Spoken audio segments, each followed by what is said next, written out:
Prendre la résolution le 1er janvier 2021 de me forcer chaque jour de l'année à lire au moins quelques lignes d'un livre a sans doute été la meilleure décision que j'ai prise de toute ma vie d'adulte. Et j'exagère à peine. Bonjour, mon nom est Séraphine, vous pouvez m'appeler Séraph et aujourd'hui je vais vous expliquer pourquoi est-ce que vous devriez faire la même chose.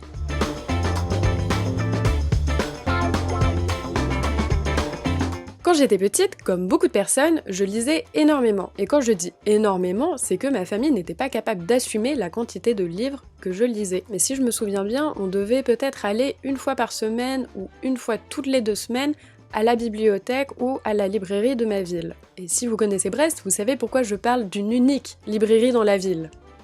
J'ai un souvenir qui est un très bon exemple de ce que je raconte. Je me souviens très vivement, quand j'avais 8-9 ans, j'avais attendu le tome 6 des Orphelins Baudelaire pendant très longtemps, et quand je l'ai enfin eu, je l'ai dévoré en 2 heures une après-midi.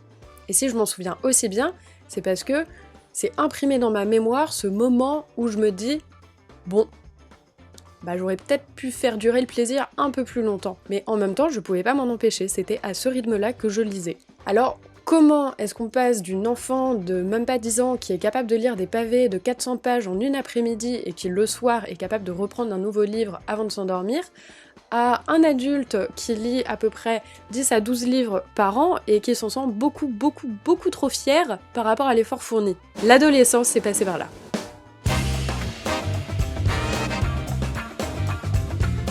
Et je sais que mon parcours, c'est celui de énormément de personnes, parce que dernièrement, je suis tombée sur beaucoup de vidéos sur YouTube de personnes qui parlent justement du fait que, enfant, ils lisaient beaucoup, adolescence, une chute, à l'âge adulte, ils n'ouvraient plus de livres. Alors pourquoi ? En fait, ça s'explique très facilement. Quand on est enfant, on n'a pas du tout les responsabilités qu'un adolescent. En fait, on n'en a pas de responsabilités. On a du temps libre à foison, même si on fait des activités extrascolaires. En dehors de notre petit cocon d'enfant, il n'y a pas grand-chose qui nous atteint et qui prend de la place dans notre quotidien. Alors qu'à l'adolescence, on a le social et les cours qui prennent une place très importante dans notre vie. Ça nous laisse très peu de temps libre finalement pour nous focaliser sur autre chose.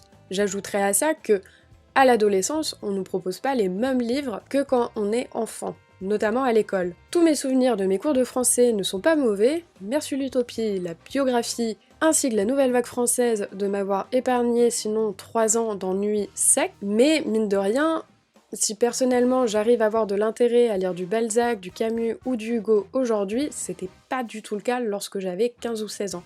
Et pourtant c'était le type de livre qu'on nous demandait de lire tous les 2-3 mois. Je continuais de lire à côté, mais je pense qu'en fait, être contrainte de couper mon plaisir de ma passion aussi régulièrement et d'y investir autant de temps, ça m'a quand même coupé net dans mon envie de lire en général, même en dehors. Tant et si bien que quand j'ai fini après le lycée par rentrer en lettres modernes, au bout de 6 mois, j'ai dû arrêter. Parce que je faisais beaucoup trop la fête. Parce que en fait c'était exactement le même schéma scolaire qu'on me proposait depuis 3 ans, et même si le contenu était plus intéressant, ça me stimulait toujours pas assez, j'avais juste l'impression de retourner au lycée, et ça c'était l'enfer sur terre. Et après ça, du coup, je suis rentrée dans la phase de je lis 12 livres par an et je m'en sens beaucoup trop fière par rapport à l'effort fourni. Et ça a bien duré 6-7 ans.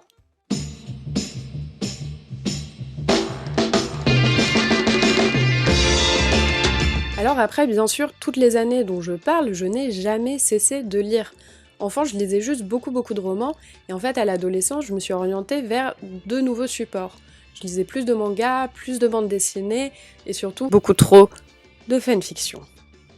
Ensuite, quand je suis rentrée dans la période, on va dire, jeune adulte, là je me suis remise à lire beaucoup de romans, et j'y ai intégré de la non-fiction, du développement personnel, ainsi que beaucoup d'essais de sociologie. Mais même là, mes lectures étaient très ponctuelles. Je lisais uniquement ce qu'on me prêtait, et j'étais complètement déconnectée du monde de la littérature.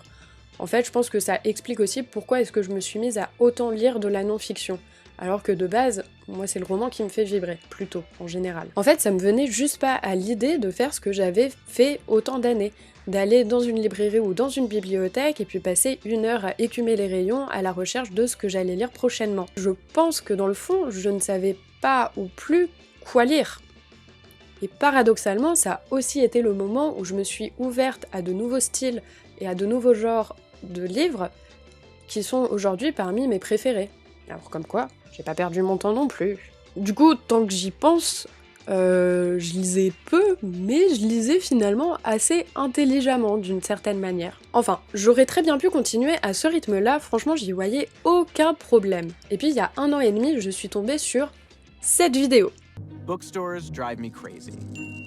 Et cette vidéo, elle m'a fait prendre conscience que si je continuais de lire au rythme auquel je lisais, et ben en fait j'aurais jamais assez de toute ma courte vie de mortel pour pouvoir lire tous les livres dont j'avais envie. Parce que l'envie, elle a toujours été là, elle est toujours là. C'est juste le rythme qui n'allait pas du tout. Avec un peu de chance, quelques mois plus tard, je suis tombée sur cette vidéo de PewDiePie. I read 72 books. Sorry, I lied in the title. Pour vous résumer, dans cette vidéo, PewDiePie explique qu'il n'a jamais du tout été un grand lecteur, au contraire. En fait, ça l'a jamais particulièrement intéressé la lecture, mais il a pris la résolution en début d'une année de lire tous les jours, pendant toute l'année et voir ce qui allait en découler. Hello, c'est Séraph du montage et en fait je réalise que je suis une grosse mytho parce que je dis que PewDiePie a jamais été un grand lecteur et que ça l'a jamais intéressé. C'est pas ça, c'est qu'il avait du mal à finir des choses et du coup il s'est dit bah je vais finir des livres pendant toute l'année. Voilà. Et surprenant, à la fin de l'année, il me semble, il a dû lire une 70aine de livres. Ce qui pour un débutant, je trouve que c'est assez exceptionnel pour être remarqué. Franchement, bravo PewDiePie. Il n'en fallait pas plus pour m'inspirer l'année dernière à moi aussi tenter l'aventure. Nous commençons donc ce chemin au 1er janvier 2021 où je me lance dans cette résolution. Pas si fofolle que ça, hein, mais remarquable en tout cas, enfin, regardez jusqu'au bout. Alors, comme dirait l'Académie française, je vous divulgage tout de suite la surprise. Non, je n'ai pas réussi à lire tous les jours de mon année. Mais je pense au final que si on cumule tous les jours où je n'ai pas lu, il y a peut-être juste une 40aine de jours où je n'ai pas lu. Sur 365 jours dans l'an, je trouve finalement que je m'en sors pas si mal que ça. Au total, en 2020, j'ai lu 12 livres. C'était l'année du confinement, je suis vraiment passée à côté de quelque chose. Mais en 2021, j'ai réussi à lire 32 livres. Alors c'est peut-être pas spectaculaire comme ça, mais je vais vous expliquer aussi ce par quoi je suis passée et pourquoi au final, je pense que j'aurais pu faire beaucoup plus, mais je m'y suis mal prise.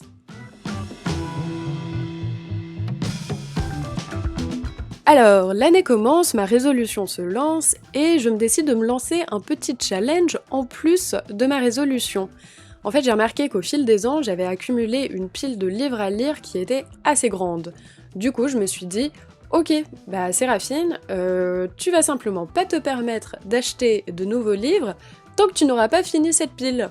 Initialement, c'était censé être une sorte de petite friandise, de petite promesse au bout du chemin de ma résolution qui me donnerait stimulation et motivation et détermination à aller jusqu'au bout. Ça a été sans doute ma plus grande erreur. Alors, au mois de janvier, j'ai lu 4 livres.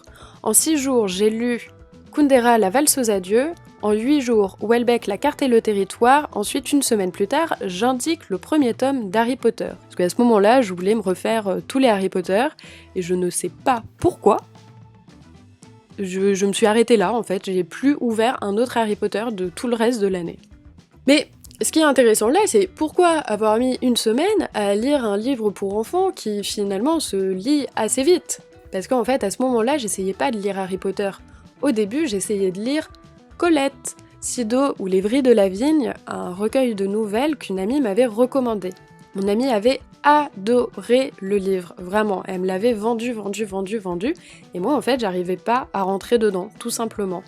C'était peut-être la 3e ou la 4e fois que je me lançais dans la lecture de ce livre, et j'arrivais pas à ressentir quoi que ce soit. Et ça, c'est le parfait exemple de ce qui fait que, au mois d'avril, je lis 2 livres, puis une coupure d'1 mois et 1 semaine, j'indique un seul livre lu, puis plus rien pendant 2 mois, avant que les livres lus reprennent. Alors moi au mois de janvier, quand j'avais fini de lire mes 4 livres, j'étais là, waouh, mes 4 livres, c'est comme les 4 semaines. Si je réussis à lire un livre par semaine, à la fin de l'année, j'aurais lu une 50aine de livres. Non. En fait, c'est là que ma méthode a failli. Alors maintenant, je vais commencer à vous donner des petits conseils, et on va commencer par ce qu'il ne faut surtout pas faire. J'intitulerai le premier point « pourquoi se forcer à lire cette putain de pile de livres alors que si elle n'avait pas bougé en autant de temps, c'est sans doute qu'il y avait un petit problème qui se cachait derrière. Alors évidemment, dans cette pile, il y avait des livres que j'avais envie de lire, et il y a des livres que j'ai toujours envie de lire. Non, le problème c'est que une grosse majorité des livres qu'il y avait, c'était des livres que j'avais piochés à droite à gauche, qu'on m'avait offert, qu'on m'avait filé, et finalement des livres qui m'intéressaient pas du tout. Il y avait beaucoup de livres, c'était parce que c'était un auteur dont je connaissais le nom, ou parce que pour moi ça faisait partie des fameux classiques à lire à tout prix. Pour moi ça n'existe pas, un livre à lire à tout prix, ça dépend complètement des personnes. Voilà, je parle beaucoup trop. Du coup en fait le moment où il y a un trou de 2 mois où je n'ai rien lu, c'est pas que j'ai rien lu, c'est que je suis allée au bout de aucun livre. À ce moment-là, en fait, j'arrêtais pas d'essayer de lire des livres qui m'intéressaient pas, je respectais la résolution, je lisais quelques lignes par jour, et j'allais pas au-delà.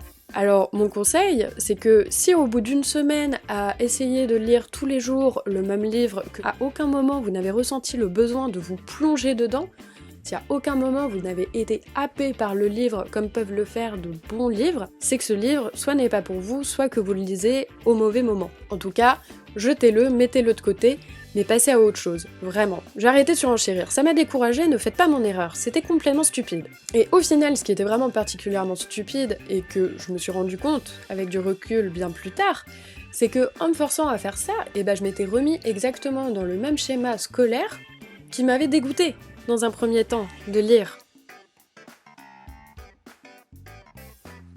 C'était stupide, je savais très bien pourquoi est-ce que j'avais arrêté de lire, et j'ai fait ça quand même.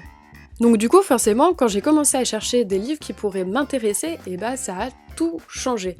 En fait, pendant ces 2 mois où je me suis complètement découragée de lire un livre jusqu'au bout, je suis retournée voir la fameuse vidéo de PewDiePie dont je vous parlais avant. Et dans cette vidéo, PewDiePie à un moment parle beaucoup de Yukio Mishima, qui mériterait franchement que je lui consacre une vidéo tout entière tellement ce personnage me dégoûte autant qu'il me fascine, mais il en parlait avec beaucoup de passion, donc du coup ça m'a intriguée, j'ai fait quelques recherches sur le type, ça a continué de m'intriguer, j'ai commandé un de ses livres pour voir, il m'a plu, j'en ai commandé 5 autres, parce que je fais pas les choses à moitié. Et ça m'a complètement relancée dans ma première dynamique. Parce que les 2 premiers mois, j'étais vraiment très très dynamique dans mes lectures, et là ça m'a relancée dans le même élan. Et en fait en lisant, et bam, j'avais redébloqué ce que je cherchais à débloquer. Après, ce qui m'a vachement aidé aussi, c'est que j'ai commencé à bosser comme nounou pour 2 couples, et chacune de leurs maisons est dotée de bibliothèques assez bien garnies. Comme des enfants de 2 ans s'occupent plutôt bien tout seuls, au bout d'un moment, la petite Séraphine, elle s'est dit qu'elle devait s'occuper aussi. Donc du coup, j'ai commencé à piocher au hasard des livres dans leur bibliothèque, et je suis tombée sur des perles, parmi les meilleurs livres que j'ai lus l'année dernière. My Absolute Darling... Moira, si tu vois cette vidéo un jour, mais merci à toi de me l'avoir prêtée. Mais la première pépite sur laquelle je suis tombée, c'est Bohumil Hrabal, un auteur tchèque qui a écrit Une trop bruyante solitude, j'espère que je ne me trompe pas dans le titre, et en fait l'une des mamans pour lesquelles je travaille est complètement passionnée par cet auteur, donc du coup elle m'a tout de suite proposé de nouveaux livres en rapport avec cet auteur et de cet auteur. Et pareil en fait, ça m'a remotivée, et puis comme je passe d'une maison à une autre, c'est 2 bibliothèques complètement différentes, et c'est génial en fait, je fais des trouvailles merveilleuses. Après, on n'est pas tous nounous pour des personnes qui ont de bonnes bibliothèques, donc mon conseil, adaptez-le à votre manière. Fouillez chez les gens. Si vous êtes chez des amis, si vous êtes chez des amis de la famille, si vous êtes chez votre famille, posez-leur des questions sur le contenu de leur bibliothèque, intéressez-vous à ce qu'ils lisent, demandez-leur carrément des conseils ou de vous prêter au hasard des livres, ça fonctionne toujours. Et peut-être que si vous empruntez un livre et que finalement il vous plaît pas, après vous pourrez parler avec la personne de qu'est-ce qui vous a pas plu, et puis simplement la personne pourra vous suggérer quelque chose d'autre. En tout cas pour moi l'année dernière ça a été un excellent moyen de trouver des nouveaux livres à lire qui me plaisaient, d'emprunter simplement à des gens de mon entourage. Ensuite la 3e méthode dont je vais vous parler, qui m'a surtout été utile ces derniers mois, que j'ai découverte plutôt ces derniers mois, c'est grâce à YouTube et à TikTok. Chacun ont leur petite communauté, Booktube et BookTok respectivement, et en fait mes algorithmes n'étaient pas du tout à la base prédéterminés à me donner du contenu par rapport à la littérature. Et en fait, c'est juste en faisant sur l'un et sur l'autre réseau des petites recherches par-ci par-là par rapport à des livres que j'avais lus que l'algorithme petit à petit a fait son travail et s'est mis à me proposer de plus en plus de contenu par rapport à la littérature. Et je mettrai un bémol, ceci dit, sur TikTok qui a la fâcheuse tendance de vendre des livres de la pire manière possible, pour ne pas dire en nous arnaquant complètement. Mais à part ça, en vrai, ça fonctionne assez bien pour moi. Plus on va chercher, plus on va se désintéresser de certaines choses, mieux l'algorithme est performant. Je sais pas si c'est très rassurant ou pas. Mais en tout cas, maintenant, je réussis à avoir du contenu qui me parle, qui me plaît et qui me suggère des choses qui me plaisent. Même des livres que j'ai pas trouvé dingues, et que j'ai même trouvé pas ouf du tout, et bah en fait, on réussit à me passionner d'une manière un peu imprévue. Bonjour à Cotard. J'ai honte. Maintenant, comment est-ce que j'ai réussi réellement à me tenir à ma résolution? Et à ça, il y a deux choses. En premier point, je vais vous parler de la méthode que j'ai suivie les premiers mois et que après j'ai complètement abandonné parce que c'est bon, l'habitude était ancrée. Mais dans un premier temps, si vous êtes amateur de bullet journal, ça va vous parler, j'ai fait un tracker d'habitude. Alors un tracker d'habitude, c'est quoi? C'est pas compliqué. Vous prenez une feuille de papier, vous faites un grand rectangle, vous faites des petites cases qui correspondent à chaque jour du mois, vous mettez lecture au-dessus, et dès que vous avez lu, vous venez cocher la case. C'est tout con. C'est tout con, mais en vrai, moi, ça m'a vachement stimulée et encouragée. Déjà, dans un premier temps, j'étais super contente à chaque journée de pouvoir cocher ma petite case et montrer que j'avais tenu mon engagement. Et puis surtout, en fait, plus le temps passait, plus je voyais les cases se noircir. Et arrivé à la fin du mois, j'étais convaincue que, ok, cette résolution, c'était pas une résolution prise à la légère, je m'étais vraiment engagée corps et âme dedans et je m'y tenais. Et ça, mine de rien, c'est quand même assez motivant d'avoir une preuve papier de votre motivation qui tient. Pour réussir à cocher la petite case tous les jours, j'ai aussi mis en place dans mon quotidien l'habitude d'avoir toujours un livre à portée de main. Alors dit comme ça, évidemment, c'est évident, mais mine de rien, pour moi, c'était pas du tout intuitif au début. C'est vraiment quelque chose que j'ai dû me forcer à faire là pour le coup. Pour commencer, à ce moment-là, j'essayais de m'occuper de ma résolution le matin. Faut savoir qu'à l'époque, j'avais un travail qui me permettait de me lever assez tôt et de profiter de toute ma matinée. Donc ce que je faisais à ce moment-là, j'avais mon petit livre qui était toujours sur ma table de chevet, je me levais le matin, je le prenais, j'allais préparer mon café, pendant que ça chauffait, je lisais, pendant que je buvais mon café, je lisais. Et comme ça, je pouvais tout de suite cocher la case et m'enlever d'emblée la pression de devoir le faire plus tard dans la journée, à des moments où j'aurais été peut-être moins accessible et plus fatiguée. Maintenant que je travaille considérablement plus tôt, je ne fais plus du tout ça.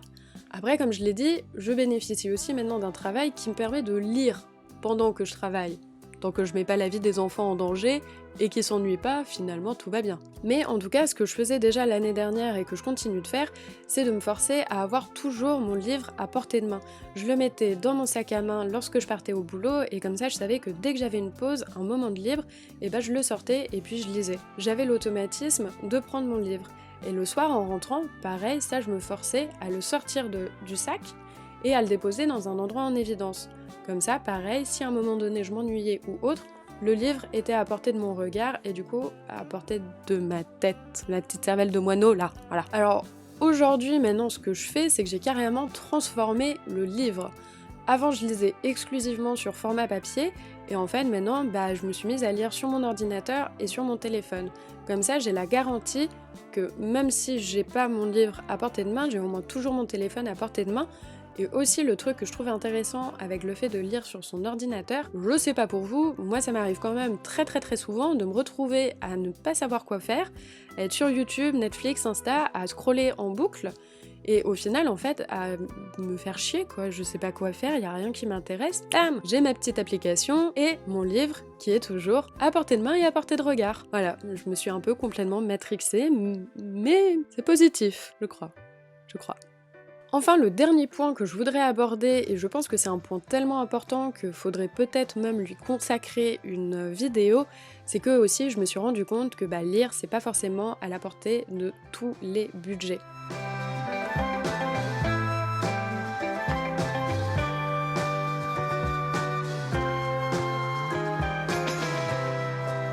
Alors je saurais pas dire si ça a eu un impact sur moi au moment où j'étais étudiante et je n'avais pas d'argent à dépenser en tout cas tout mon budget divertissement était intégralement dépensé dans des soirées et des concerts, peut-être que ça a joué aussi sur mon manque d'envie de lire, tout ça. Mais mine de rien, quand j'ai commencé à me réintéresser à la lecture, c'est le moment où je me suis pris une carte d'abonnement à la médiathèque de ma ville.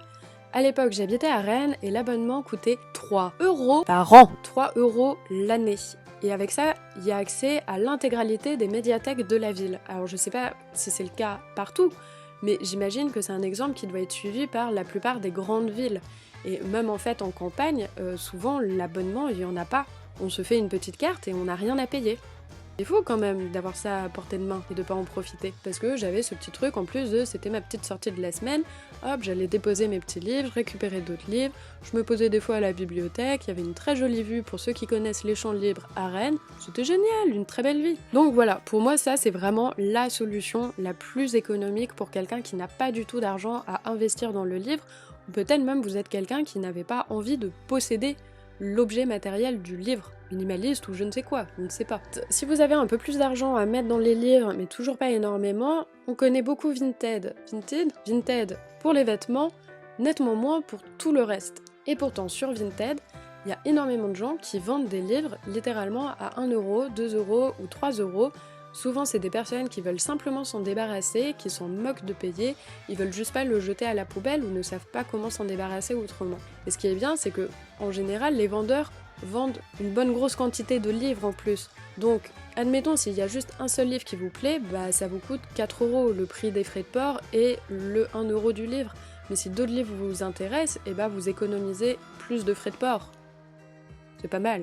Un autre site que j'aime bien pour acheter des livres d'occasion, c'est Momox. Alors Momox a cet avantage de pouvoir sélectionner la qualité du livre que l'on achète. Donc pour ceux qui sont un peu tatillons, qui ont un peu peur du seconde main, il y a une catégorie très bon état, prêt à offrir, qui vous garantit d'avoir un livre quasiment à l'état neuf. C'est peut-être même d'ailleurs état neuf la catégorie. Pour ceux qui, comme moi, en ont un peu moins quelque chose à faire, il y a une catégorie Petit cauchemar à la couverture déchirée qui sent bon les années 60. Mon parfum préféré. Et sinon, dans sa version gratuite, je ne peux que surenchérir sur ce que je disais avant, mais vraiment, prêter des livres, demander des livres à des amis, c'est encore le meilleur moyen de ne pas payer pour un livre, et puis surtout, en fait, de faire de bonnes découvertes. Par contre, si on vous prête un livre... Rendez-le s'il vous plaît, bande de rats, rendez-le, vraiment. Alors la conclusion de cette vidéo, c'est qu'est-ce que moi ça m'a apporté. Et bah franchement, aujourd'hui je peux le dire, je n'ai plus du tout la nostalgie de quand j'étais enfant. Avant, je repensais aux après-midi entières passées à lire, maintenant je les vis. En fait c'est fou, les 6 premiers mois j'ai vraiment l'impression d'avoir tâtonné un peu dans le noir et de jamais vraiment avoir eu le déclic. Mais à partir du moment où je me suis remise à acheter des livres qui m'intéressaient, et bah là... le déclic s'est refait et je me suis lancée à nouveau dans une boulimie de livres que j'avais pas connue depuis vraiment très longtemps. Et avec ça, la vitesse est allée croissante aussi et la manière de réfléchir le livre aussi.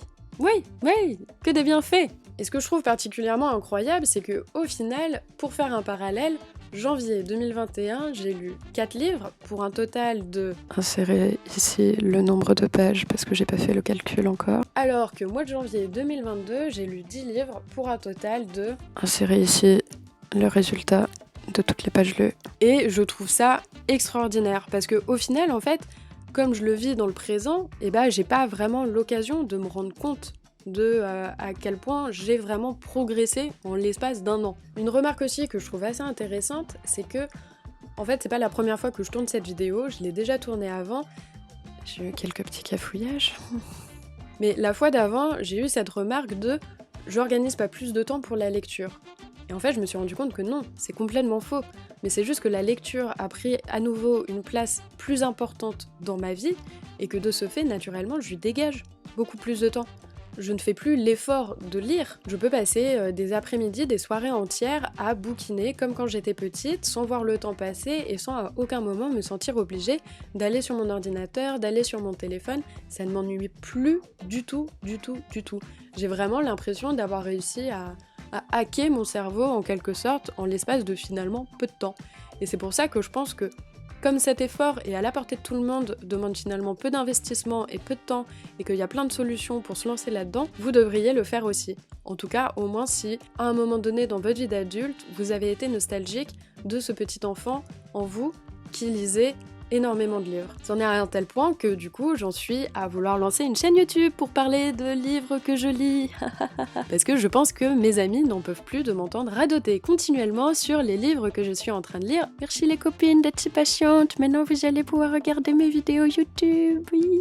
En tout cas j'espère que j'aurai pu transmettre un petit peu de ma petite passion de l'année dernière et vous encourager à faire la même chose, ou en tout cas au moins juste à vous encourager à prendre un livre et à vous accorder ce petit plaisir. C'est tout pour moi, je vous dis donc à bientôt.